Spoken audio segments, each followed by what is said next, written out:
scientist. And she has a doctorate, he just has a master's. No offense, I know you're in the room, I'm not putting you down for that. You have just a master's, it's still pretty cool. But she's a doctorate, very smart woman. And she's going to be an astronaut. She's applied to be an astronaut, there's a good chance she's going to be an astronaut. And I told her, because I know Elena Ochoa, anyone touching me is going to be an astronaut too. Because that's just the way. Good luck for astronauts. So, take a look at this clip. Our orange swag, I like to call it. This is nerd. This is geek. This is called fabulous. So yes, this is what it's just being proud of who you are, owning of what we are doing, and just enjoying ourselves, enjoying camaraderie, enjoying these wonderful kids. It's just fun. Stephanie Simmons, KCAL 9 News. Ladies and gentlemen, Adele Rodriguez. Sergio.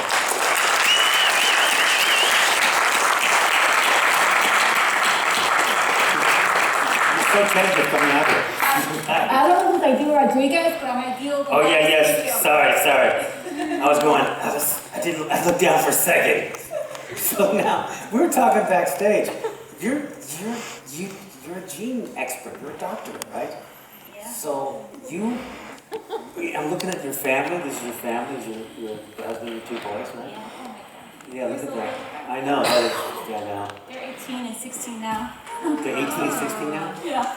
I know, it's like me. My kids are growing up so fast. It really is a blink of an eye. You just go, how did this happen? I mean, I remember looking at him when he was born, and now he's like almost bigger than me. This kid's like, now I'm going, I don't know what to do. Because I told my wife, I have to grab him sometimes. To remember that I'm still bigger than him, because when he's like 18, I'll be this little guy. So, he's a great kid. You are out there educating students. Correct. You are talking about science. Yes. You're making science, I think, accessible. Because you were teaching me backstage, it's just theories and how you see the world. I mean, you have that scientific mind. Now, what would you say, because now you didn't start off that way. No. You didn't, I mean, would you say you were a good student in school? I mean, you got a doctorate, so you had to be a great student, correct? Well, once I was diagnosed, thanks to my husband somewhere out there, Yeah. From grammar school to high school, I was either in special needs classes because they didn't know I had a learning difference. So, Not disability. yeah, difference. Because I think having the difference is what saved me from joining a gang, taking drugs, or anything like that. Because you were in the gang neighborhoods in New York. Yeah, I was in South Bronx. So that's pretty bad, especially that time. Tell me about it. I mean, we lived in 1182 West Farm Road, and we were the only habitable building. All the other buildings were torn down or abandoned. It looked like a war zone back It was. then. I mean, Ronald Reagan called it. It looked worse than Beirut. I remember writing to Ronald Reagan when I was 11 years old, saying I lost a couple of my friends. Do something about it. But then I get a generic letter back, and. What was the generic? Keep on. Oh yeah, he started. Well, Idell. Good luck to you. Yeah, you know. Stay in school. Yeah, stay in school. Well, that's not the bullets. Yeah, Nancy's just say no, as Nancy said. Oh my gosh, whether that was the just say no thing doesn't work. What do you mean? Just say no? I thought it was easy. Oh, you can say no, Well, but they will push it. What if you go just do it as Nike? So that means you're going to be an Olympic athlete if you just do it. And just say no. So it's not that simple. It wasn't that simple. I mean, I do give credit to one drug dealer. Her name was Shorty. That's a great name for a drug dealer. Yeah, I mean. Was she short? No, well, I was a little girl, so everybody was I always see guys named Flacco, and they're not Flacco. Oh, no. You know, it's always like, you know. So I'm thinking they got named that much younger in their life, like, Yeah. you know, because now they're grande, but. Yeah. So Shorty is a dealer. Yeah, so Shorty was a dealer, and I was lucky enough that my father back in the day used to be in a gang, so everybody knew him. So they always said, oh, don't mess with them. What gang was he in? I forgot the name. We kept on calling it Guerrero Boys, but it was. Puerto Ricans have the best name for gangs. Yeah, I I'll tell you say about Latin Kings, that's a Puerto Rican gang. It sounds like cool. I'm a member of Latin Kings. You know, it's different. So so you don't know his name of his gang? No, I mean, I don't know if it was Chinglings or the Warriors or something like that. Where's your name? There was a couple more, and they always say, don't mess with her, that's Felipa, that's Felipe's kid. They used to call me Felipa, because I look like a lot like my father. But anyway, Shorty said, hey, you want a kilo? You want a kilo? I'm like, what's a kilo? And he said, like, Coke. I'm like, I don't care, I knew what you meant by Coke, but what's a kilo? And she said, boom, ever since then I could do conversions of the metric system to the American system. So ever since then, 200 pounds is a kilo. It's a kilogram. So you could do that now easily. So if somebody says, I'm 100 pounds, I'm like, oh, you have 50 kilos. You know? So you could look at a whole load and go, that's a kilo short. You can know that. So you do kilos, grams, all that stuff. Yeah, just from, thank you, Shorty, wherever you are, but she's probably dead, but, Or in prison. no, she's probably dead. Yeah. Yeah, So now, you grew up in this tough neighborhood. yeah. Very tough. I mean, that kind of neighborhood, you have to have a razor underneath your mouth. Yeah, yeah. And the rooftop, yeah. You had a razor? Yeah, just in case. Just in case, to protect yourself. Yeah. This is amazing. So Yeah. it's looks acceptable. Yeah. When I met you at Buckley, I heard your voice, I heard all the stuff, and I'm of course looking, going, this is the place all my kids go to school and all these thousand things. And I started hearing you talk and your story and how intelligent you were and all that stuff. The fact you had something with worms. There was an experiment you did. Oh, that's for graduate school. I work with nematodes, so I graduated from Caltech and Dr. Paul Sternberg's lab. So senior diceligens, they're nematodes, they're 1 millimeter long. And I was studying cancer, and I was looking at a particular gene called N15. And one of my philosophies for education is that the kids don't have to just learn about science, just do it. I mean, really, I talk to the kids at Buckley and other kids that I've taught and that I've mentored. I'm like, you don't have to wait. If you have an idea, if you have an invention, or you want to solve, famine, you can do it now. And the kids have started to do it. Over the past 2 years, at least in Buckley. Sorry, I didn't know about your son. No. Look, I'm not saying, I'm feeling bad now. I brought her on to tell her I didn't get my book with you. Pilar, I'm upset about something about you too.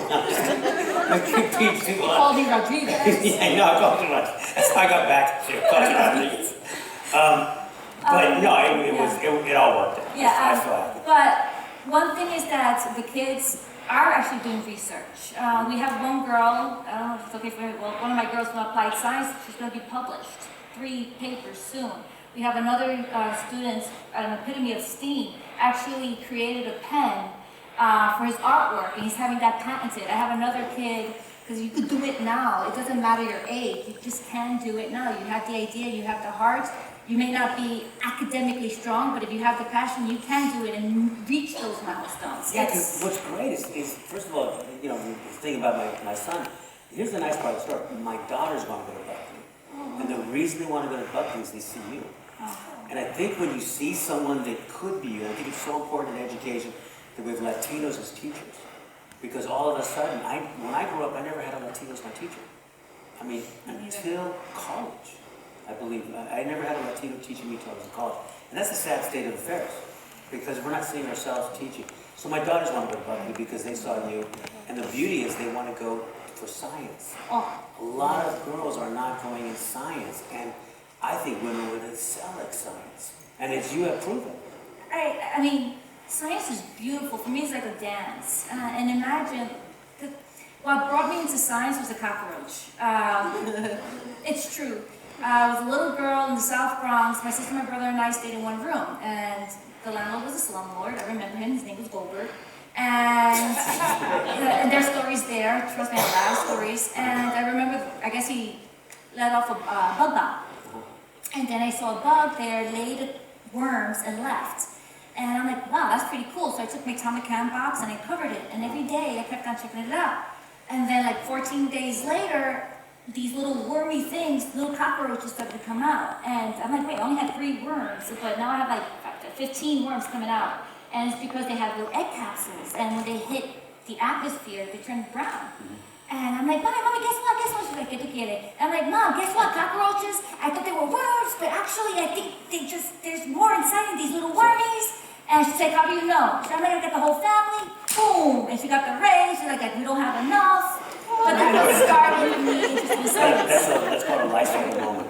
That's a bleach moment. Forget about it. It was bleach, Ajax, Windex. When you watch worms, there's your hypothesis, right? Yeah. So isn't that what science is? I have a hypothesis. I have a hypothesis. Through trial and error and through testing to till you can repeat it, it becomes a fact, right? It becomes a fact or a curiosity to see what is the pattern, and can you change that pattern? Is that a predictable pattern?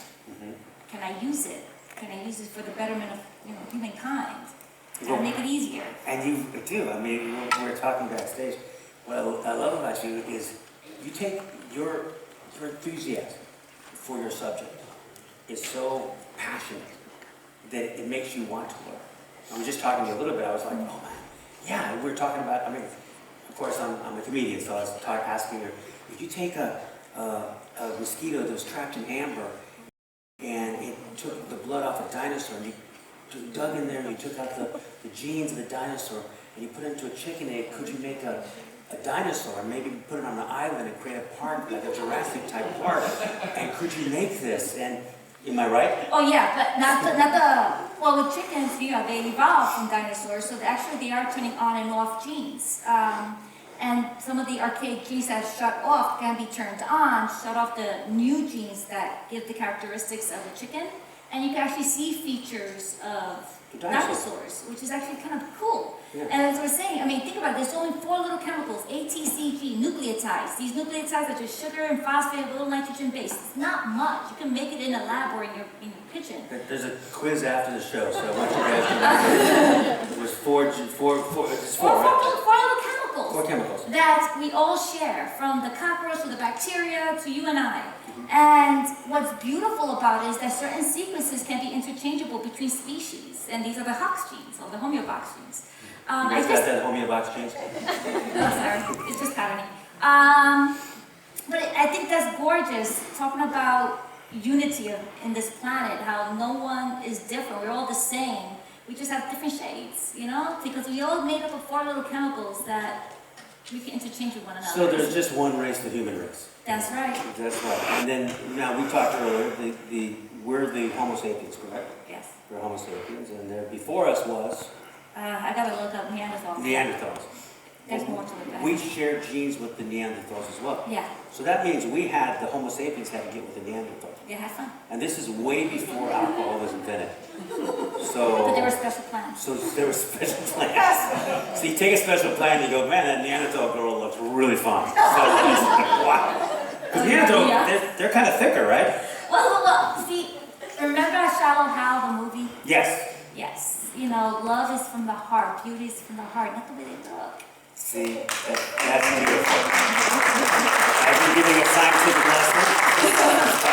Love is from the heart. So now you're married to a scientist. Sorry, he's a rocket scientist. He's actually an engineer as well. So he's a rocket scientist. Yeah, so, he is. do you ever use that joke? It's not exactly rocket science. Yeah, but I'm like, yes, so that's easy. That's right. So you did better grades than him, right? Only once. Only once? Did it make you feel pretty good? Oh God, yeah. It was math? It was no physics. Quantum physics, yeah. Oh, now you forget about it. You do not know. If Fred, wherever you are, I still relish. I mean, he's my first boyfriend. We've been married over 25. We've been together since 1990. I can't do math that fast. Yeah. But that day is a special day in my heart. So you beat him in quantum physics. Oh God, yeah. I got a 98. He got a 96. I just did. All right, he's a real life data, Spockish kind of guy, and look at me. I'm weird looking, not typical scientist. I just do what I love to do, but beating a robot, come on. Yes, you did it. You beat this guy in quantum Once, physics. just once, and I remember it to my deathbed. When you guys go see a movie like what was it, Arrival? Well, He hasn't seen it. His Arrival. Do you guys ever? I mean, I can imagine the scientific discussions you have about some of these films. Has there been a great film that really hits science in a great way? Actually, we saw Gila, the Henrietta Lacks story in HBO. That one we actually had a good discussion. Because that's something new to him, and I was telling him I played with those cells, and they're actually very beautiful. And we discussed about the ethics behind it, how unfortunately, even to this day, scientists can take, tissue samples without the patient knowing, as long as they don't name the cells by that patient. That's what happened with Gila. They changed her name. And we're just talking about, would you do it if you had the opportunity? We just talk about those type of ethical situations. Well, that is an ethical thing, because I think what's happening, I know with Latinos in California, as I was studying, that there was a problem we used to, in California, many Latino women were sterilized.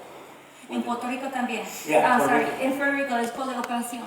Yeah. Uh-huh. So what happened was Mexican women went to LA General Hospital, true story, and they would be in labor, and in labor they'd ask them to sign a paper. And the paper they were signing was, it's okay for tubal ligation. You're basically sterilized. And women, actually, many were sterilized because there were a lot of people at that time believed in eugenics, which is basically fixing the race. Anything weak, get rid of. Clean the race. Clean the race. So they believe in eugenics. And what better race to get rid of was us, because we have so many children, all that stuff, so they would actually sterilize women. And there was a class action suit, and they lost. So that's one of the tragedies of our history. So there is a moral question when it comes to science and what you're doing. Is there any time you ever had to question that, or had a situation in yourself that you have to concern yourself or worry? Because you're dealing with genetics. It's like a gun. A gun is a useful tool for hunting, for self-defense. It brought more science, the gun itself, it brought the typewriter and other beautiful scientific breakthroughs. Gunpowder from China, all those thousand things. When in graduate school, when I was able to take 3 different genes from 3 different species and merge them, and now I was worried about that. Because I'm like, I took pieces of a jellyfish, I took pieces of a human, I took pieces of a sea alligator, a nematode, and I merged them together, and I made, and also bacteria. And I was able to connect them just right that you can actually visually see chromosomes in vivo. And I was like, wow, this is amazing, but at the same time, I felt, the nun in me, because I was going to be a nun. I'm like, am I trying to be God? But I'm like, no, because I'm not trying to create anything new. I'm trying to help. So when you created that, and it escaped, and it went into a village, and the birds so one, I'm joking, that never happened, all right? This is frozen. So frozen? I have it in the mind. So what is it? It's a bacteria, nematode, human jellyfish. Yeah, it's so cute. That's like an X-Men franchise. I don't even know what they would do.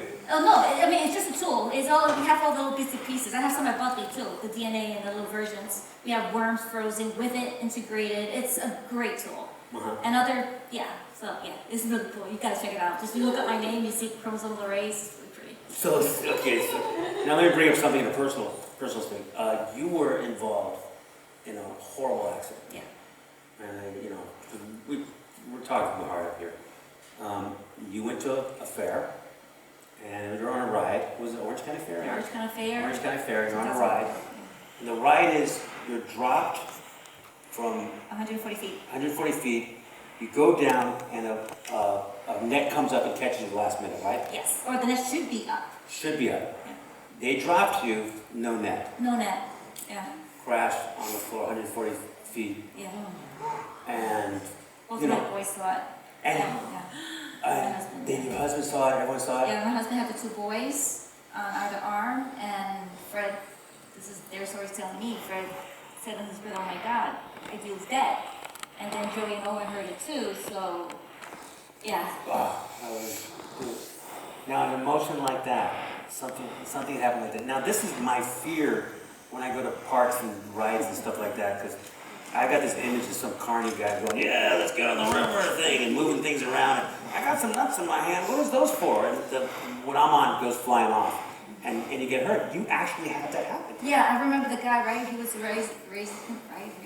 He lifted me up. And he says, wow, you're not afraid. I'm like, why should I be afraid? You're not gonna hurt me, right? He goes, oh man, you're a tough girl, huh? I'm like, no. He's like, well, you don't sound like you're from around here. I'm like, no, I'm originally from New York. Ah, tough girl from New York, bye. And then that's the last thing I remember. Wow. So Yeah. that's it. How long did you take to recover? I guess about 2 years to fully walk properly. I'm always under repairs. Just last year, they removed the machinery from my body. So I used to have this machine called a metronic stimulator to help regulate the pain, and unfortunately last year the wires were poking out of my back, so they had to rip it out. So right now I'm not cyborg anymore, which is kind of weird because I've been having it for 10 years, this machinery. Excuse me. Oh my God. Oh, but think about it, science, we integrating inorganic with organic, and it actually helped me learn how to deal with pain and helped me learn how to walk again. And you were a I cyborg. was a cyborg for a good 10 years. So you're an HBO series, basically. You're Oh, Westwood. Oh. Westwood. Oh, yeah, no, I haven't seen that. Westworld, yeah. Yeah. So, like, what did it, I mean, here you went through a life and death experience. And I went through a life and death experience too. I had 2 brain surgeries and I was in a coma for weeks. And last year I had brain surgery. And it does change you when you come out. How do you think it changed you? I always, when I was a little girl, especially growing up in the Bronx, I hated when people told me, don't, you can't do it. And they made me angry, and I'm like, no, watch me do it. People try to put me down, and I used to bark at them and say, no, I'm gonna make it. Especially in science, it's hard to be a female scientist, not to mention Spanish or Puerto Rican, who sound like me, who like to paint their nails, and I have to work twice as hard just to keep up. So you have to prove yourself every time. Every time. I mean, I had one time when I was a postdoc at USC, that I had a professor, a colleague, a PI, actually said, oh, the only reason you got your awards and your grants is because you're just Puerto Rican. And I'm like, what? My earrings started to come out. And I'm like... Did you find that razor? No, I didn't have it, but I had scalpels in back. But my father told me. No, I just stayed quiet, because I never had that happen to me before. I actually stayed quiet. And he's like, yeah, that's the only way you got through Caltech. And I'm like, well, Caltech is no affirmative action, you had to earn your way there. Yeah. And with a grant, you write your data. And I was just floored. Because I know I always had little pokes here and there, say, oh, you got here because you are up. Yeah. But not from a well-educated man. And he may be well-educated, but he was just socially naive and ignorant. Yeah. And I've had it too. I've spoken at plenty of colleges, and I've had professors look at me and go, you're a credit to your race. Which I always think was like, what does that mean? You're a credit to your race. I'm like, okay. Oh, look at you! Look Yeah, at all you did! The funny thing is you're a pretty little thing. Yeah, it's like, we're not a credit to our race. This is normal for our race. This is normal for our culture to have successful people. It's not the abnormal. The problem is the media and a lot of people don't show the stories. They're not showing our stories up here. They're not showing your story. Yeah. So, you took yourself from nearly dying, 2 years recovery. You came through back from that. Did science help you in that? Yes. I mean, science did save my life. I mean, science from discovering from the cockroach and learning what is science and learning about DNA and genes and X-Men. Thank you, Stanley. I actually thanked him, saying without you, I wouldn't be here as well, learning about genetics and genetic engineering. And also Cosby Show, when he had Tony Orlando, I have to thank Tony Orlando saying, yeah, I went to college in the show.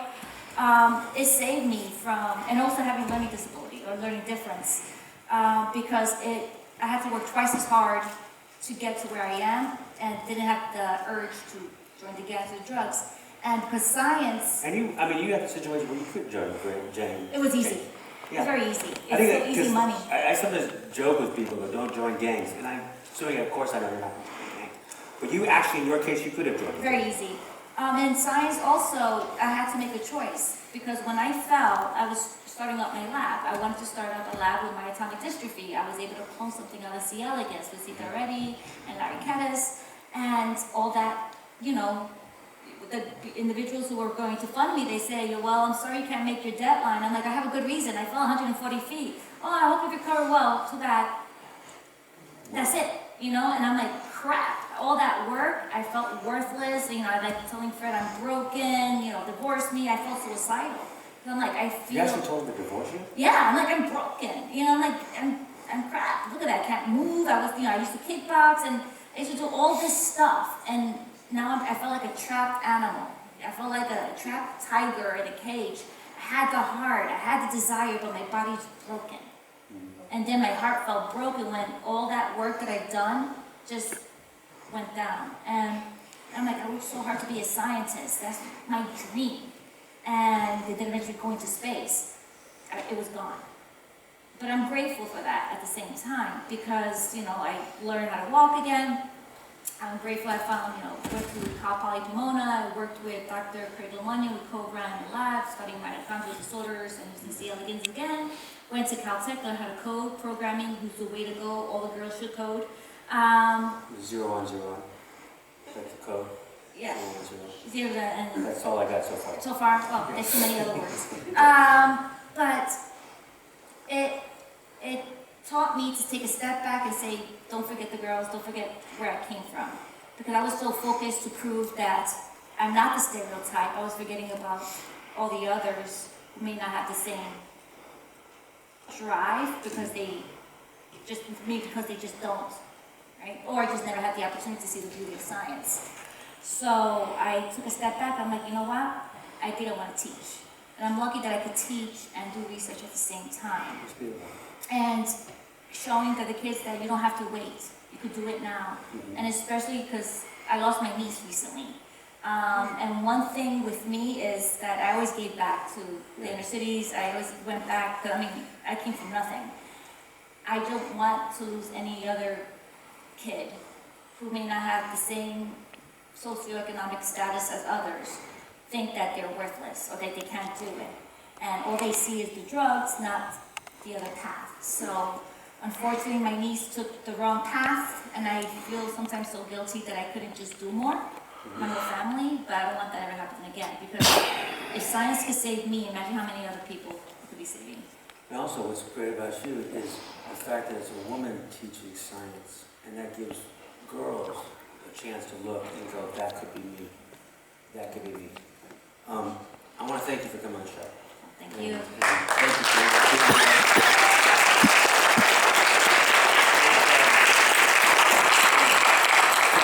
and the discussion, I mean, for all the women here, what would you say is what you'd like to train to be the future to be?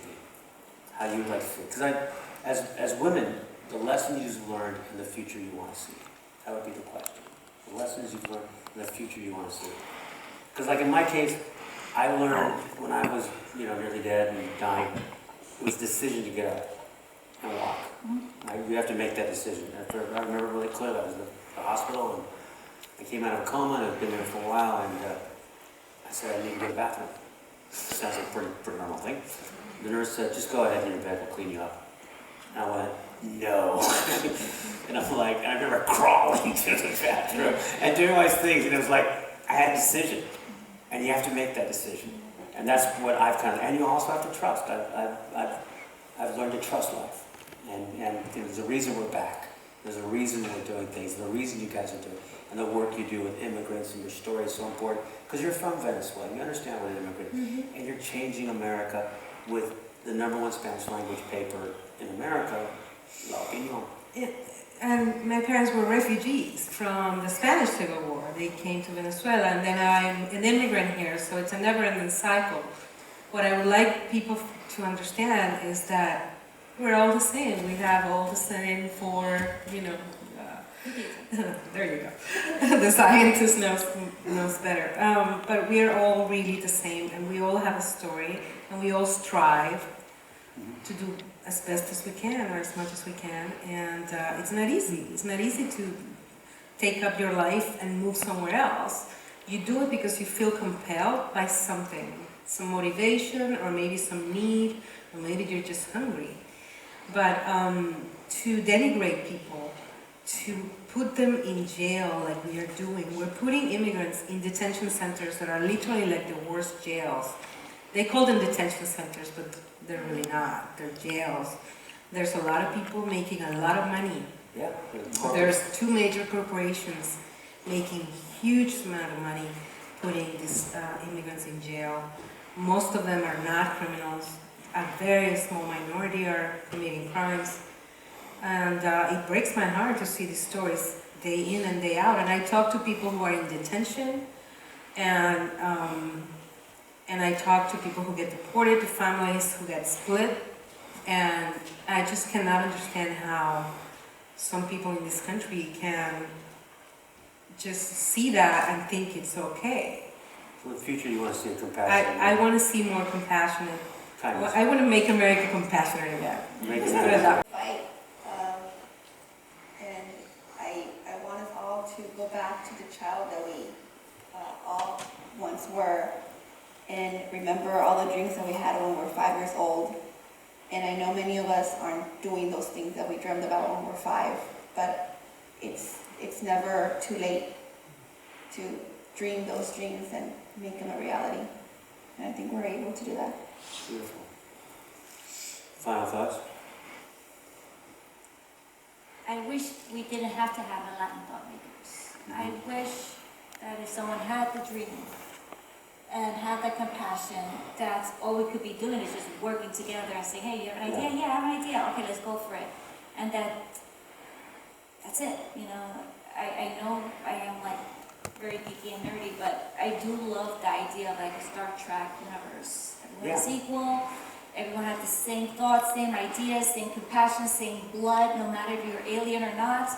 But all we want to do is do good, do right, help one another, and just hopefully the next generation gets even better. And I think that's what I love about science. I studied science as a little kid. I read all the Edgar Rice Burroughs and all those kind of H.G. Wells.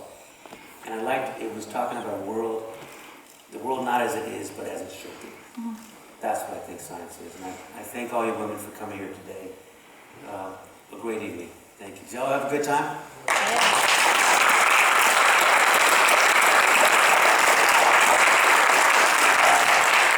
We would like to also, not to mention...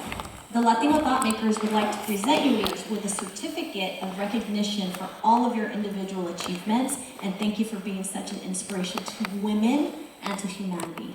Thank you. Now,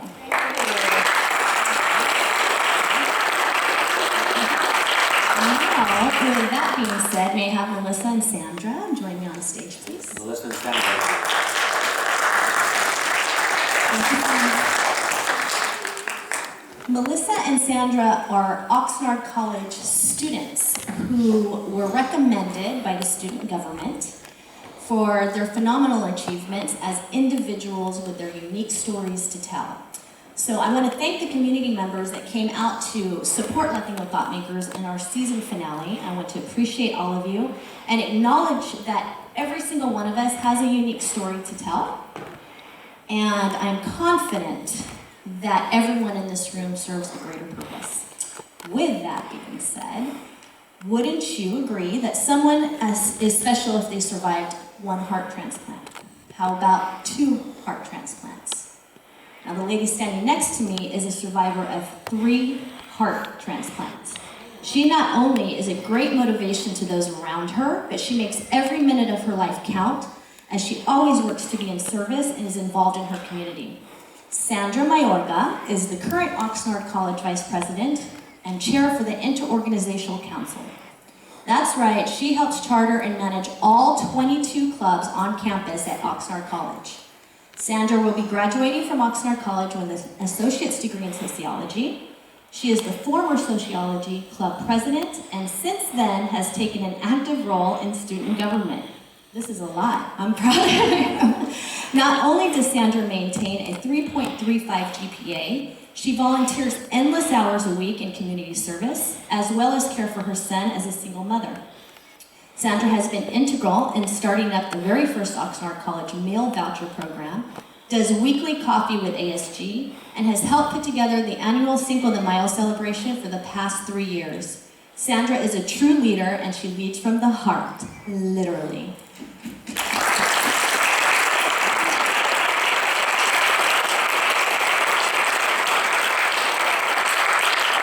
Our second student honoree, Melissa Rodriguez, embodies what it means to take initiative, in great part due to Melissa's hard work, dedication, and commitment to the greater good. Oxnard College can now say that we have a food pantry on campus. Melissa is the mother of a 7-year-old boy, and she is a role model to many. Melissa has been involved in the sociology club for a few years, in which she has demonstrated her service to others and works hard each day to connect community resources to students and the greater good. Melissa not only juggles a full school workload, but she also has 3 part-time jobs. Melissa is not only extremely passionate about doing well in school and helping others, that she is innovative, a problem solver, and overall a great person to have on your team. Thank you, Melissa.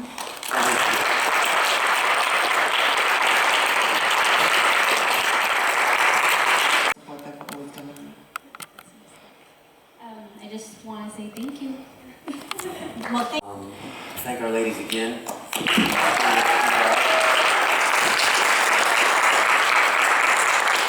I would say Latinos are the solution, we're not the problem, but I have to say these three women are definitely the solution. Thank you for coming tonight. Good night. Application to the space program. Okay, still waiting, so we passed it. There's my husband, he's also building the ship. He's building Orion, I'm not kidding. He's building the ship, she will be on. He also applied as well, so again, another competition between us. So I'm still waiting, so we haven't been denied yet. But now that I hear about the injuries, that's not being a problem. Like I tell my students, my two boys, I'm like a cockroach, I'm indestructible. I'm wearing heels. There's a theme, la cucaracha, ya no puede caminar. But she's walking again. That's awesome. Yeah, thank you. Next question, I saw a hand right here, this young lady. You had a question, tenía una pregunta? Only questions today. We can make a comment. Pero mira, I'm just teasing you. A ver, señorita, dime. I'm very happy to meet all of you. Okay. And that you are making America remember that we're all immigrants. That's what America is. Bring her back. Thank you. Oh, I'm from Mexico City. As Latinos, Latinas. But yet we don't make that one turn to make the difference of being united. And what I come to see is sometimes jealousy within our own culture holds us back. You mean Nvidia? Nvidia. But here locally we've seen some changes where it's been a little more positive, where people have come together and make some political changes. But do you see us eventually, all three of you, do you see us eventually making that change where we can unite as one to make a difference, to have our stands made more known? And one last one, back to the nun story earlier. I think it's great being a scientist and looking to the other side. Were you able to, do you find people in the science field able to still keep a faith in God? Or do we lose that? No, actually, Thank you. first of all, I think I think all the Latin nations are coming together. I really think so, especially now with this political climate. At least that's what I see right now, especially in my little community, at least in the science field. But definitely we have to speak more. As well as for science with faith, knowing that we have four little chemicals uniting us, from the smallest creature to man, or humankind, that proves that there is something. Well, for me anyway, I could just speak to myself. I mean, it's the same recipe. I mean, I think it just... So one cook. One cook Same made recipe. all these little cool things, from the cockroach to the bacteria to us. And I think that really nourishes the faith. And just think about this, there's a lot of physicists out there trying to find the God particle, the God theory. I mean, there are a lot of scientists out there, and engineers, and futurists really do believe of a greater power. As I call it God, others call it Yahweh, others call it, I don't know all the names, sorry, but no, I think it actually nurtures faith more. Yeah, I've been taking school classes that I'm going back to school, and everything I study and read actually does seem to point to God in the end. There has to be some sort of thing, person, entity, whatever, to put this all together. I think we all know that. There's energy. Energy cannot be created or destroyed. It keeps on reforming, rechanging. I mean, even the power behind energy is never lost. You mean one action is equal? That's force. Okay, all right. Newton's third law. Newton's third law. Just a comment. We're human beings. Human beings always are fighting with each other. Like, we're different, I'm taller, and you're fat, you're thin, you're this, you're that, you're blonde.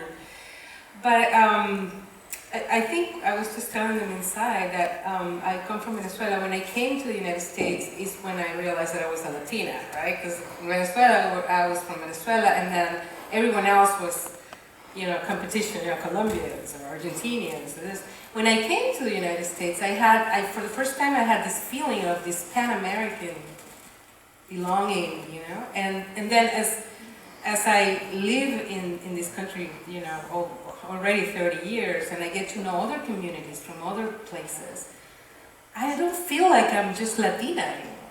I don't feel like I'm just Venezuelan anymore. I feel like I can be a little bit Armenian, I can be a little bit, from anywhere. That people, one of my favorite things to do is to go to all the different markets in the city and look at their food, all the ethnic markets, I love them.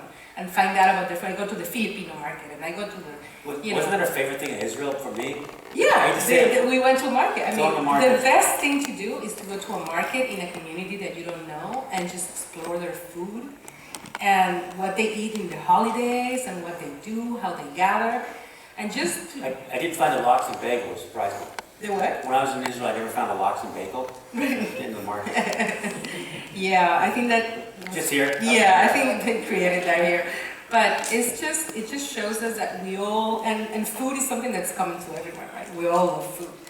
So it's just a way, and music, a friend of mine here is a musician.